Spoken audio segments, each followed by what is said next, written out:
भीम ने दुर्योधन की जंघा तोड़ी तो बलराम, जो कि दुर्योधन और भीम दोनों का गुरु था, वो गदा उठाकर भीम का वध करने के लिए दौड़े।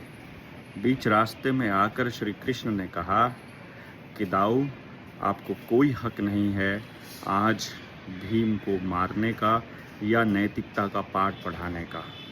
जब न्याय और अन्याय में से किसी एक को चुनना था तो आप तीर्थ यात्रा पर चले गए थे।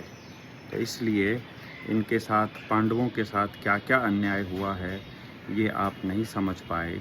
युद्ध भूमि में किसके साथ क्या हुआ ये आप नहीं जान पाए।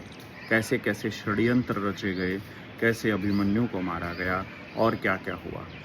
ये मैं इसलिए बता रहा हूँ कि जब जो दो धड़े बन रहे हों उस वक्त जो दोनों तरफ है वो भी आपका नहीं है और जो किसी भी तरफ नहीं वो भी आपका नहीं है।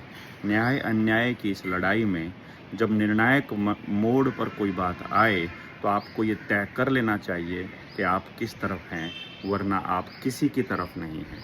तो ऐसे व्यक्तियों से सावधान रहना है जो किसी का नहीं है। उससे बेहतर तो कर्ण है, कम से कम उसे पता तो था कि उसे दुर्योधन का साथ देना है। भीष्म पितामह, गुरु द्रोण भले ही मजबूर हों लेकिन उनको पता तो था कि वो दुर्योधन के साथ हैं, क्योंकि उनकी प्रतिज्ञा थी। जो भी रहा हो, एक साइड चुनने वाला कभी भी गलत नहीं होता, क्योंकि अपनी तरफ से वो सही साइड चुनता है। जो समाज के सबसे ज़्यादा नुकसान करने वाले लोग हैं वो हैं जो दोनों तरफ होते हैं या किसी एक तरफ भी नहीं होते, और अन्याय बढ़ने में उन्हीं लोगों का सबसे ज़्यादा हाथ होता है। इसलिए एक साइड चुनिए, आपको चुनना ही होगा, क्योंकि आज यदि आप हमारे साथ नहीं तो आप उनके साथ हो जाइए, और यदि आप दोनों में से किसी के साथ नहीं तो आप किसी के नहीं।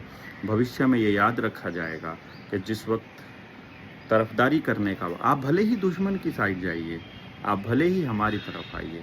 मैं किसी को दुश्मन या दोस्त नहीं बोल रहा हूँ, लेकिन मैं ये कह रहा हूँ कि जब भी तय करने का वक्त आए तय ज़रूर कीजिए, बोलिए ज़रूर।